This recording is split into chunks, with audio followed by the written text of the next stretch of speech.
Okay, so this is the blues soloing one.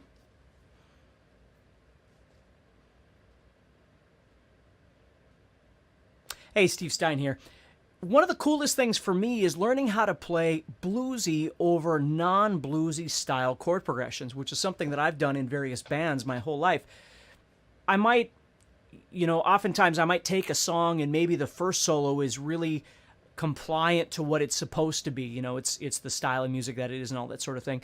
And then oftentimes at the end of the song or something like that, when it builds, we'll go into something that is a little bit different where the song will continue doing what it's doing, but what I do is approach it from more of a blues, a kind of rock and roll standpoint. So if you think about it here, this is a chord progression. What I've got here is G major, B minor, C major, and D major.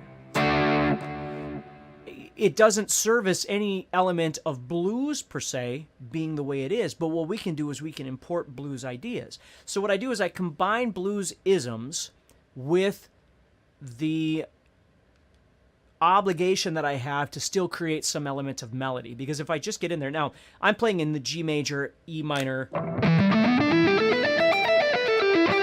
standard position there, right? But what I'm doing is I'm really thinking about as they're coming along, what note I'm going to play, and then how I'm going to try and make the sound a little more bluesy or a little more rock and roll. For me, oftentimes that line is very blurred because for me, that's how I play. So over this G chord, I know I'm going to be doing some sort of a southern rock / Joe Perry kind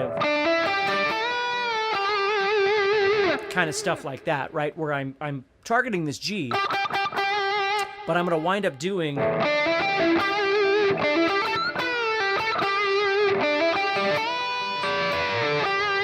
something like that to get me into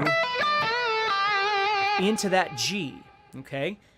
Because it's pentatonic, it already has that sort of southern rock kind of feel to it, okay? So the next thing I've got coming up is that B minor. So then I got to start thinking, well, B minor, what am I going to do over the B minor? Well, if I could visualize a B minor chord, that certainly would help a little bit. So I've got a B minor sitting right here. Now you may not know this, but I've got a B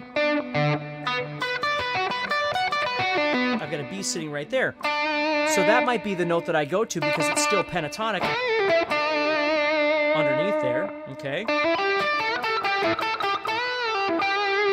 Okay, but oftentimes what I like to do in this idea here is I'll go like this. So I've just come off here.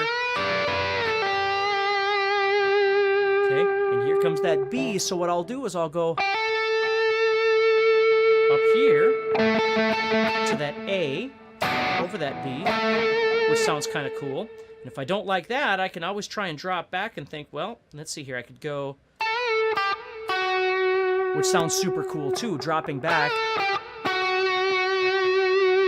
What's neat about this note is it's not pentatonic, so it adds a whole ton of color when you play it because the ear isn't expecting it. The ear has gotten used to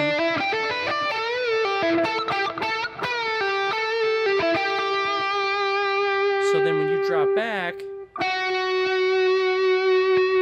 it's just this new fresh sound. So that's kind of cool. But if you want to stay pentatonic, you might just drop down to something like that. Okay, so we're not going to get into all the theory of it, but just so you can kind of see what's happening. So then the C chord comes up. Well, what do I got for a C chord? Well, there's a C chord sitting right here.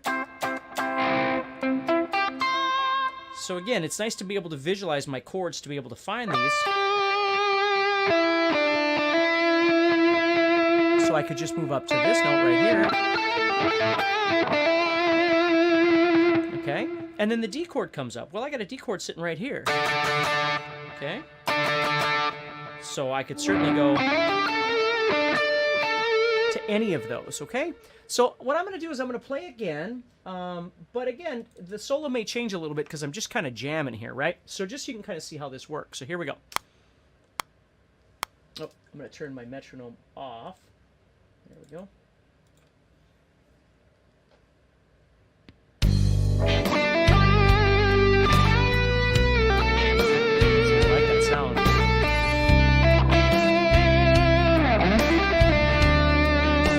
So I got to kind of build here.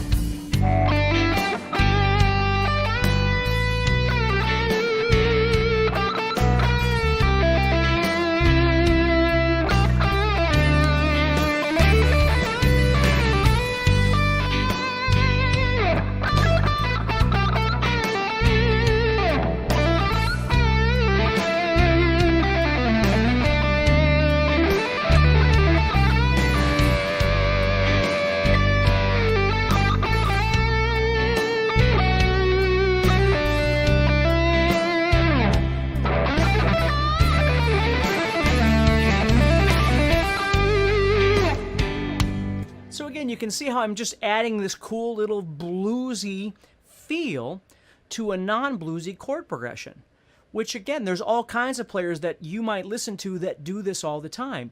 So we're still trying to leave it in the box of whatever we want to call it. Generally, we would call this thing just a pop chord progression, and people think pop means, you know, I don't know, Christina Aguilera and you know, Justin Bieber or something. For me, that isn't what it means at all. Pop is just not rock. Rock to me is riffs. You know, that kind of thing is rock to me, and metal is that, right? And then there's kind of these blurred lines. So anything that's doing these kind of chord progressions, I just kind of summarize those in my brain as being pop music. It's not riffy, right? It's just a regular kind of song, and we can say blues or folk or blah blah blah or all these other things, but that's kind of what it is.